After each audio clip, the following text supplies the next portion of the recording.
everyone. It's me here with another study, finally. And in this study, we are going to go over the timing of our being gathered to the Lord, okay? Now, we are taught that there are two things that must happen before, this is a teaching by Paul, before we can be gathered to the Lord. The first being the apostasy must come first. And then the man of lawlessness has to be revealed. And the rapture cannot take place before those things. Clearly is taught to us by Paul.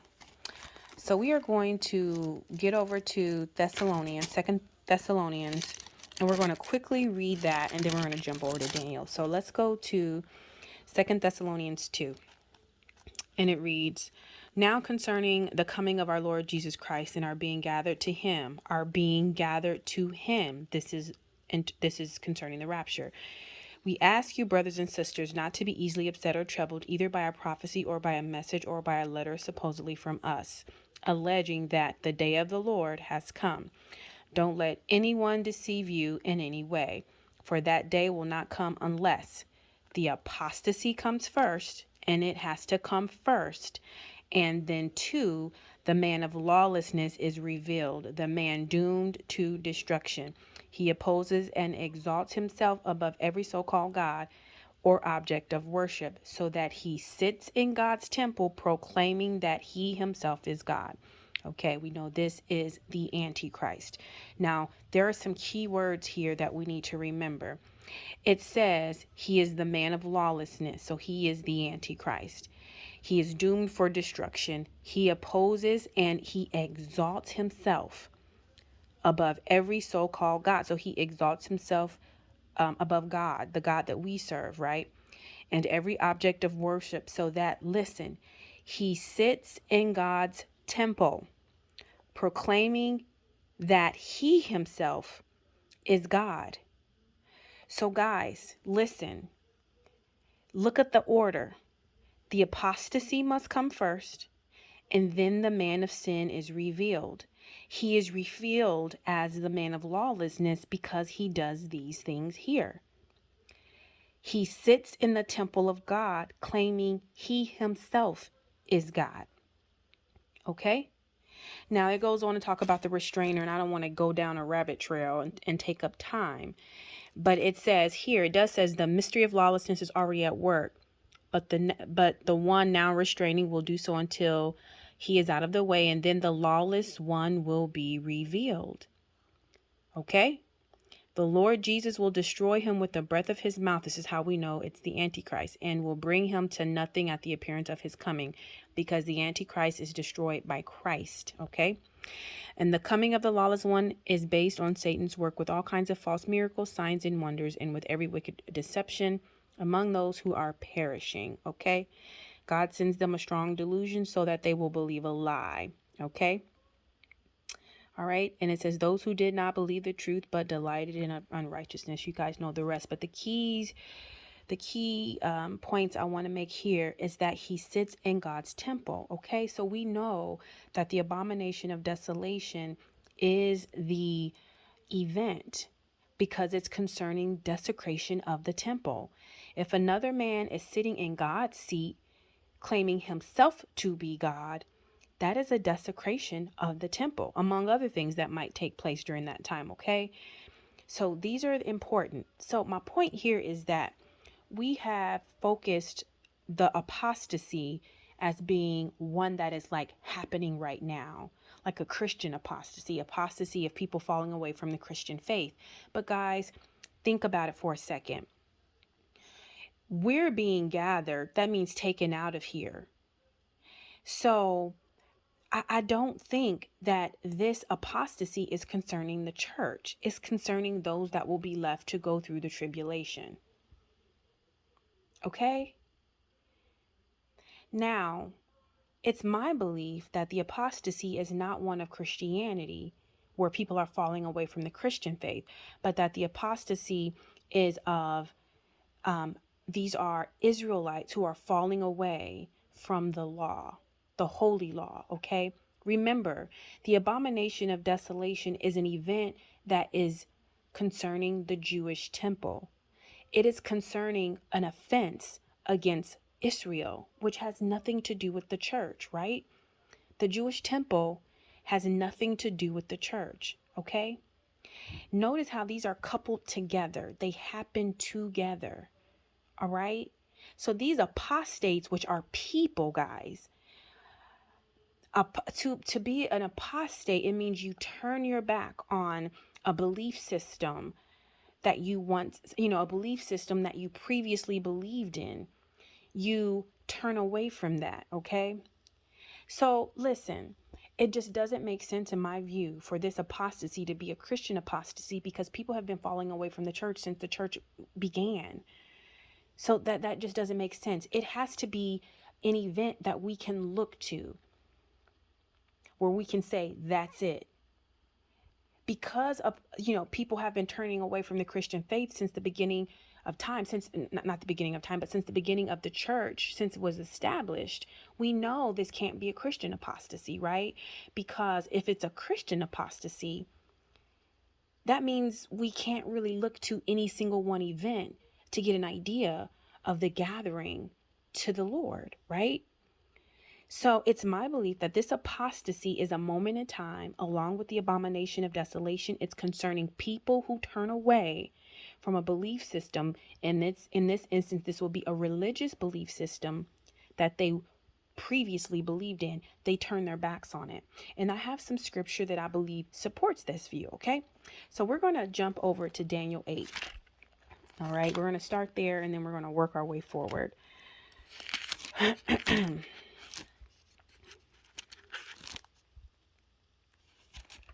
Just a second to get there.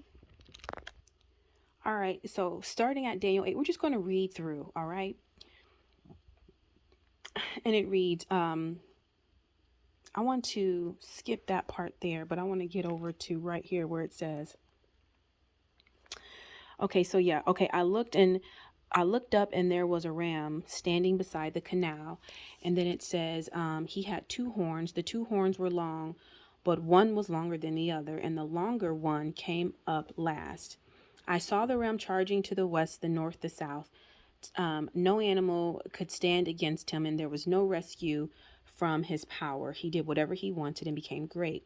As I was observing, a male goat appeared, coming from the west across the surface of the entire earth without touching the ground. Okay, so we know this two-horned goat, the two-horned ram, is Media, Persia. Media and Persia. And the angel tells us so. If you know Daniel, you know this to be correct. The male goat represents Greece. It's coming from the west. If we're looking in terms of Israel and Jerusalem as a nation, where it's located on the map, right? Greece is located to the west of it, all right? And so he's coming from the west to the east, all right? Coming from the west across the surface of the entire earth without touching the ground. The goat has a conspicuous horn between his eyes. He came toward the two-horned ram I had seen standing beside the canal and rushed at him with savage fury. I saw him approaching the ram, and it infuriated with him. He struck the ram, breaking his two horns, and the ram was not strong enough to stand against him. Now, if you know anything about history, if you actually study it, you know that Greece, they defeat Persia. First, Media was in charge, and then Persia, I think, was second. And both of those kingdoms, the Media-Persia Empire was, they were taken out by Greece. Okay, so if you know, in the book of Revelation, when it talks about the seven horns, it begins with Assyria. Okay, so you go with Assyria, Babylon, Media, Persia, and so on and so forth. Okay, so that's the order. So then it says, he came toward the two-horned ram that had been standing beside the canal and rushed at him with savage fury. I saw him approaching the ram, and infuriated with him, he struck the ram, breaking his two horns, and the ram was not strong enough to stand against him. The goat threw him to the ground and trampled him, and there was no one to rescue the ram from his power. Then the male goat acted even more arrogantly, but when he became powerful, the large horn was broken. Now, if you know anything about the Grecian Empire with Alexander the Great, He died suddenly, right? Some people say in a drunken state, party and hardy, and he just kind of, you know, kicked over and died and didn't have any heirs. I don't know the story about how he died, but we know he died without any heirs, right? So his kingdom, just as it was at its height, very quickly became no more because of his death. And so his kingdom was split in four. You guys, you know this, okay? His four generals took pieces of his kingdom, right? But the two out of the four that we focus on is the Ptolemaic kingdom and the Seleucid kingdom, okay? Because those are who become our kings of the north and the south later on in history, okay? So then it says that then the male, okay. So he came up from his place pointing toward the four winds of heaven. So it says after the goat demolished the horns on the ram, his big horn is broken into four, and they are pointing towards the four winds of heaven. Okay. So now, from one of those four horns, north, south, east, west, right? The little horn emerged and grew extensively. This is important, guys, because it's skipping from the four empires that came out of the Grecian Empire after Alexander the Great. It's skipping to the Antichrist. We know this because the little horn is the Antichrist. He has the small nation. Horn represents kingdom, king, kingdom, or nation. And he says that it's little. Okay, so this is a key how we know it's skipping from there to here. All right, but you recognize that gap. Guess what it's not talking of? Rome. It skips from Greece to the Antichrist, and there's a reason for that I will cover in another study. Okay, all right. So now it says, from one of them, the little horn emerged and grew extensively toward the south and the east and toward the beautiful land. It grew as high as the heavenly army, made some of the army and some of the stars fall to the earth. Okay, this is how we know this is the Antichrist, okay? Because he made some of the stars fall to the earth. Stars means angels, okay? If you remember in the book of Revelation where it talks about the war that breaks out in heaven, and then it says that the Antichrist, Satan, basically, who is being the Antichrist is filled with the spirit of Satan, but Satan and his minions are thrown down to the earth, remember? So there is this war that breaks out in heaven, all right? And it says he makes some of the stars fall to the earth and trampled them. It acted arrogantly even against the prince of the heavenly army. That's Jesus. It revoked his regular sacrifice. See, this is how we know it's Jesus, because it says it acted arrogantly against the prince of the heavenly army. It revoked his regular sacrifice, the regular sacrifice of the prince, who is God in flesh, right? Or Emmanuel. So it says so we know this is the Antichrist. Okay, so what we're getting close to, guys, is the abomination of desolation. Listen to the language. It says, so that the heavenly army, the prince of the heavenly army, it revoked his, as in the prince, his daily sacrifice, his regular sacrifice, the oblation, and overthrew the place of his sanctuary. Okay, that means he desecrates it. Now remember, we just read in Thessalonians, right? Second Thessalonians, we just read that when the abomination of desolation happens, it is concerning the temple. Remember, what does the Antichrist do? He sits himself in God's temple, claiming himself to be God. All right. All right. In the rebellion, the army was given up. Okay. So this is a rebellion. The army was given up. Who was given up? Are these the good guys or the bad guys? The good guys was given up together with the regular sacrifice. Okay. So the good guys army was given up, and the regular sacrifice was given up. All right. As well as the temple. We know that the place of his temple is thrown down, meaning it was desecrated. The horn threw truth to the ground. Remember, there was great delusion. That means a lie. So truth, whatever the truth is, was thrown to the ground, and it was successful in what it did. So since truth is thrown down to the ground, this means that the lie, the great delusion, the lie, is able to flourish. Then I heard a holy one speaking, and another holy one said to the speaker, how long will the events of this vision last? The regular sacrifice, the rebellion that makes desolate. What is the rebellion that it just spoke of in the previous verses that makes the temple desolate? Okay? What does he do? He revokes the regular sacrifice. He overthrows the temple, right? And then he destroys the army. This is not the heavenly army. This is the earthly army that is the stronghold within the city that is trying to protect the temple, okay? He gets rid of all of that, all right? And we're going to read some more scriptures that support this. Then it says, how long will this vision last? He said to me, for 2,300 evenings and mornings, then the sanctuary will be restored. So this is about a matter of time.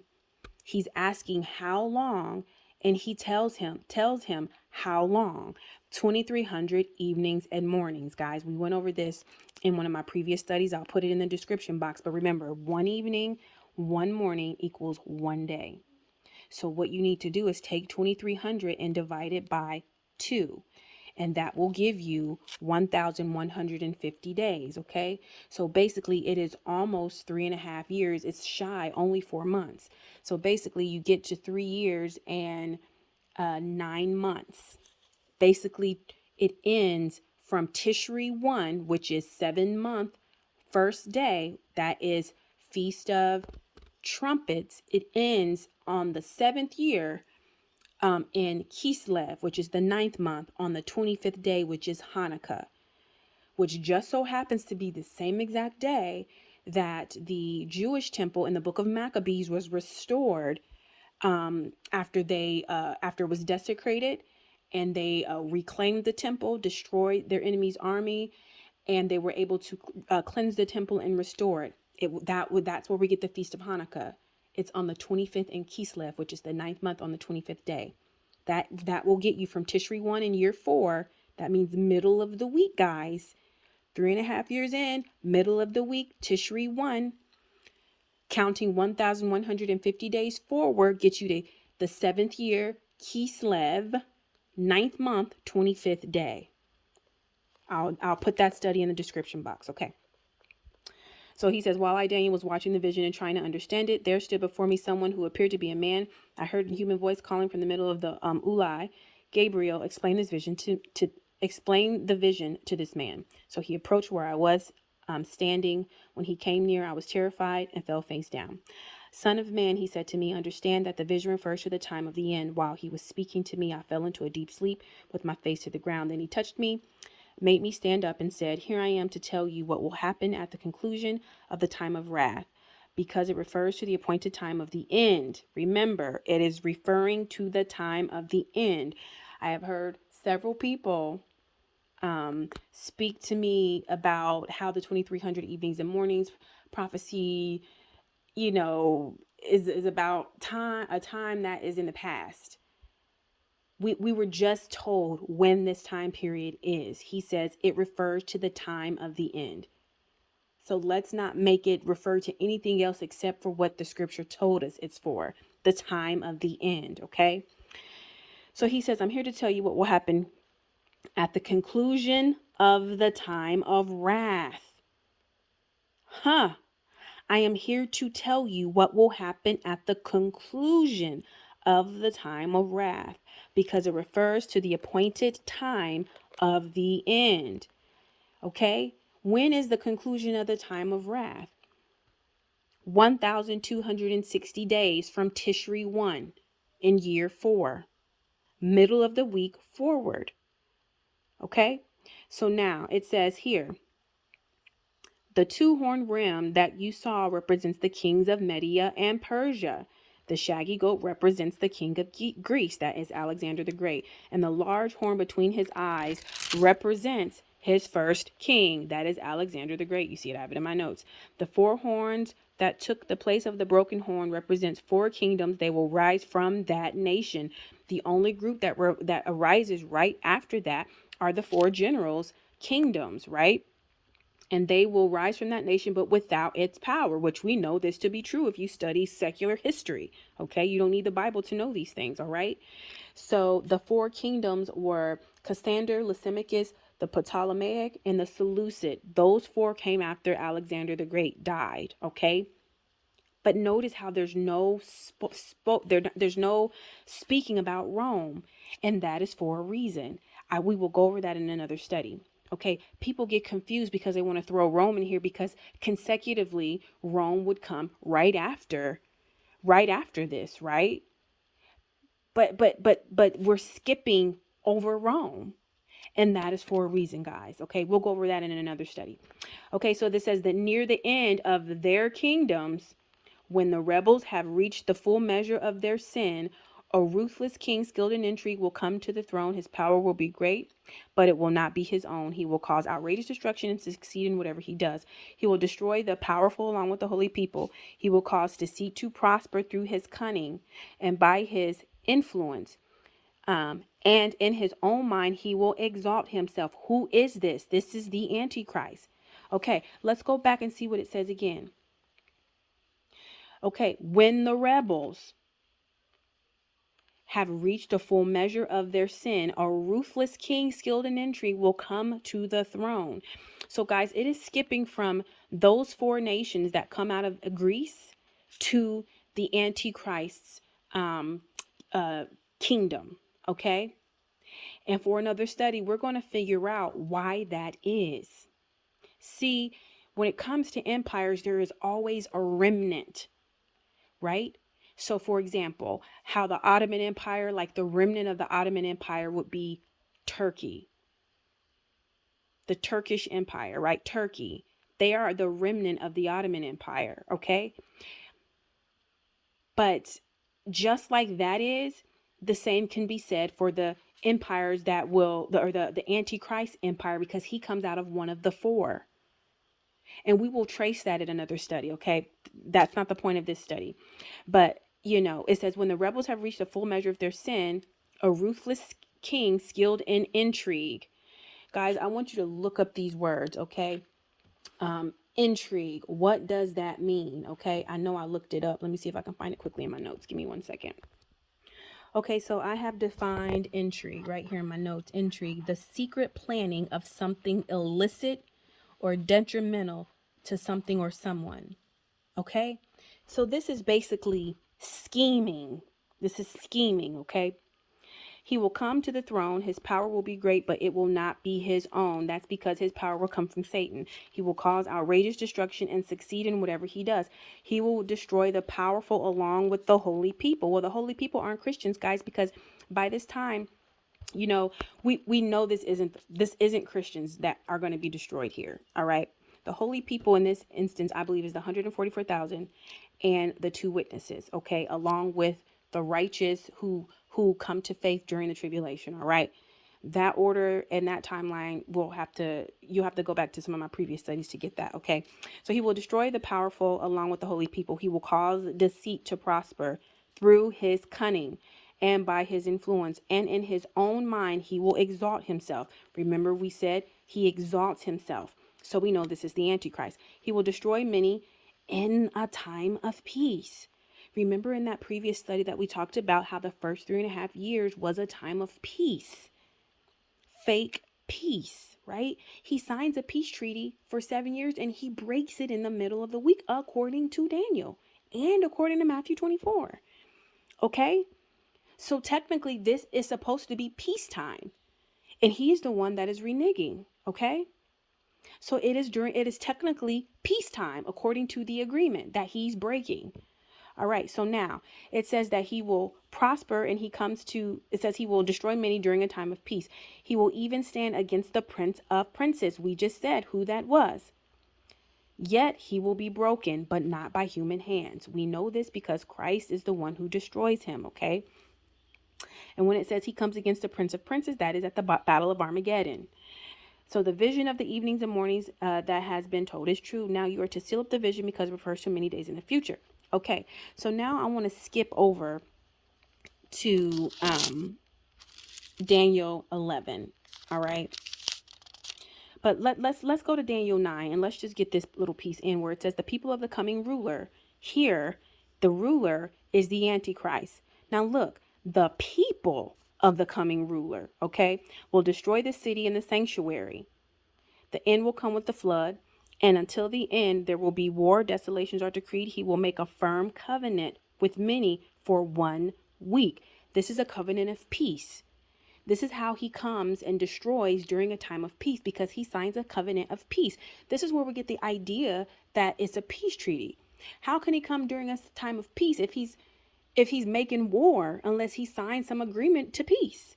So even though he's reneging on peace, the agreement it's in relation, or it's regarding peace, which he goes back on. Okay, so the end will come with the flood, and until the end there will be war. Desolations are decreed. He will make a firm covenant with many for 1 week, but in the middle of the week, guys. So it says in the middle of the week, he will put a stop to sacrifice and offering, and the abomination of desolation will be on a wing of the temple, which I believe is a throne, perhaps, that he sits himself in, proclaiming to be God, until the decreed destruction is poured out on the desolator. Okay? When did it say this event will happen? Middle of the week. Middle of the week. So that means middle of the week, year 4 and forward is the tribulation period, guys. So anything that happens after this event is in the second half. That is key.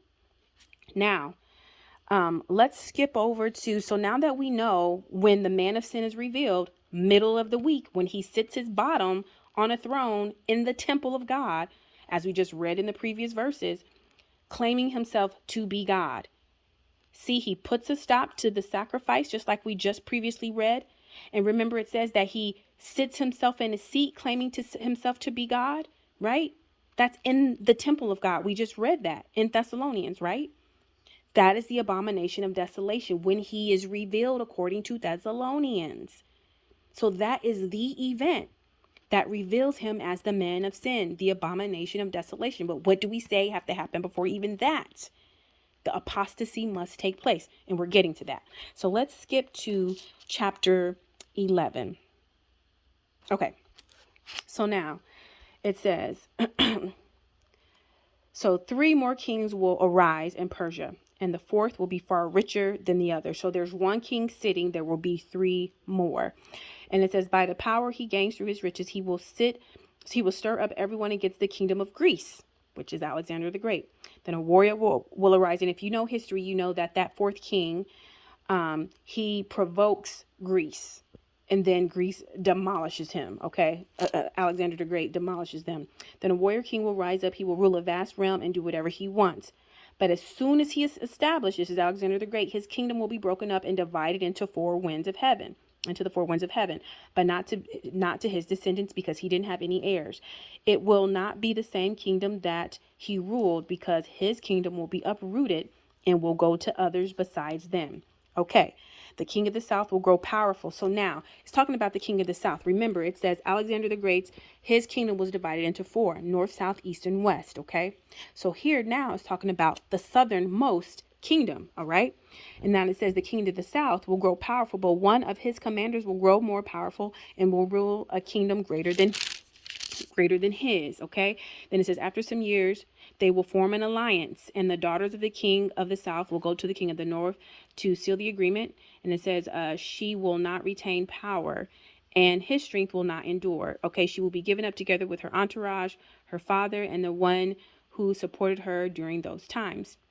All right, in place of the king of the south, one from her family will rise up, come against the army, and enter the fortress of the king of the north. He will take action against them and triumph. He will take even their gods captive to Egypt with their metal images and their precious articles of silver and gold. For some years, he will stay away from the king of the north, who will enter the kingdom of the king of the south and then return to his own land. Okay. And then it says, his sons will mobilize for war and assemble a large number of armed forces.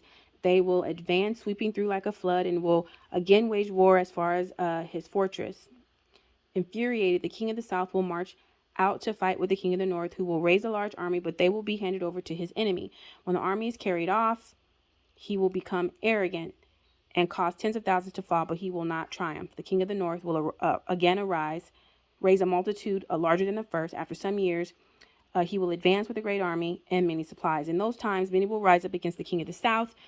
Violent ones among your own people will assert themselves to fulfill a vision, but they will fail. I have here, perhaps this is the Maccabean situation. I'm not sure. I have to look at it. I'm not sure if that timing fits. Okay. We're going to take a quick pause here, and then we're going to come right back. Then it says, then the king in the north will come, build up a siege ramp, and capture a well-fortified city. The forces of the south will not stand. Even their select troops will not be able to resist. The king of the north will come against him, will do whatever he wants, and no one can oppose him. He will establish himself in the beautiful land with total destruction in his hand. He will resolve to come with the force of his whole kingdom, and will reach an agreement with him. It says he will give him a daughter in marriage to destroy it, but she will not stand with him or support him. Then he will turn his attention to the coast and islands and capture many. But a commander will put an end to his taunting. Instead, he will turn his taunts against him. He will turn his attention back to the fortresses of his own land, but he will stumble, fall, and be no more. In his place, one will arise for the glory of the kingdom, but within a few days he will be broken, though not in anger or in battle. In his place, okay, so right here is where we start, where the Antichrist is. So it goes all through history, talking about, after the four kingdoms from the Alexander the Great's kingdom, once his was destroyed, it was broken into four. Well, it wasn't destroyed, but he dies, so it's broken into four, and it goes through some history. Right now, people have tried to match it up, haven't been successful. That's not the point of this study, so I'm not going to go there right now. But if you want to know where we pick up where the Antichrist of the end, of the time of the end is, it is here in verse 11, or not verse 11, but verse 21. Okay, we are in Daniel 11, verse 21. Then it says, in his place, okay, this person dies, is broken. And then it says, in his place, a despised person will arise. Royal honors will not be given to him, but he will come during a time of peace. This is how we know when he signs that agreement, it's one concerning peace. And he will seize the kingdom with what? Intrigue. Listen, intrigue means without a battle. So he will seize the kingdom with intrigue. That means without a battle at the beginning. Okay? So in that fake peace during that first 3.5 years, he will come to power by intrigue, not by war. A flood of forces will be swept away before him. They will be broken. Now, once we get to the middle of the week, this is when he shows his true colors. He reveals himself, right? The abomination of desolation is the kicking off event of that. Okay?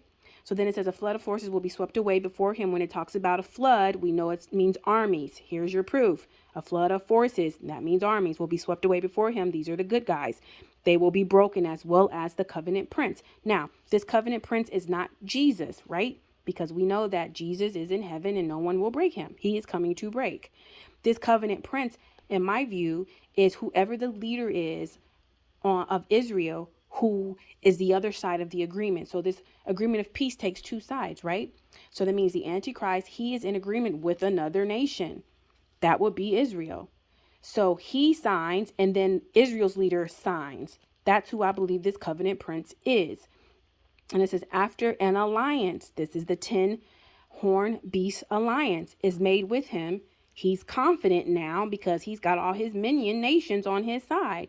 He will act deceitfully. So after he enters this alliance, he will act deceitfully. He will rise to power with a small nation. He is the little horn. Small is little. Horn means nation. This is how we know the little horn is the Antichrist. And it says, with a small nation during a time of peace, guys. because there's supposed to be peace according to their agreement. He will come into the richest part of the province and do what his fathers and predecessors never did. He will lavish plunder, loot, and wealth on his followers, and he will make plans against fortified cities, but only for a time, which I believe is a year, for another study. Then it says, with a large army, he will stir up his power and his courage against the king of the south. The king of the south will prepare for battle with an extremely large and powerful army. He will not succeed because plots will be made against him. Those who eat his provisions will destroy him. His army will be swept away and many will fall slain. The two kings whose hearts are bent on evil will speak lies at the same table, but to no avail. For still the end will come at the appointed time. The king of the north will return to his land with great wealth, but his heart will be set against the holy covenant. Now, the difference between covenant and holy covenant is that holy is connected to it. So that means this is the law of Moses. If it just says covenant by itself, this just simply means agreement. But because it has holy, we know this is the law. He will take action, then return to his own land. Okay, so it says at the appointed time he will come again to the south, but this time it will not be like the first. Ships of Kittim will come against him, and being intimidated, he will withdraw. Then he will rage against the holy covenant. Okay, now we are at a time of war, and he will take action. On his return, he will favor those who, what? Abandon the holy covenant. These are our apostates, guys. These are Israelites who turn their back on the holy covenant. Up here when it says he sets his sights on the holy covenant, it is so he can manipulate Israelites. And they abandon the holy covenant. What do we say an apostate is? Someone who turns their back on a belief system that they previously had. Okay?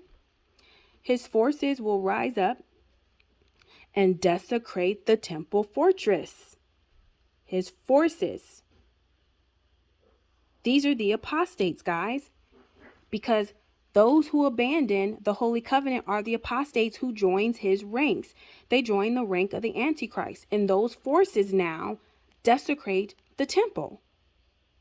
So now we have the apostasy that came first, and those apostates who joined, desecrate the temple. What we just said is the event that reveals the man of sin as the lawless one. Then we are gathered. See that, guys? But there's more, okay?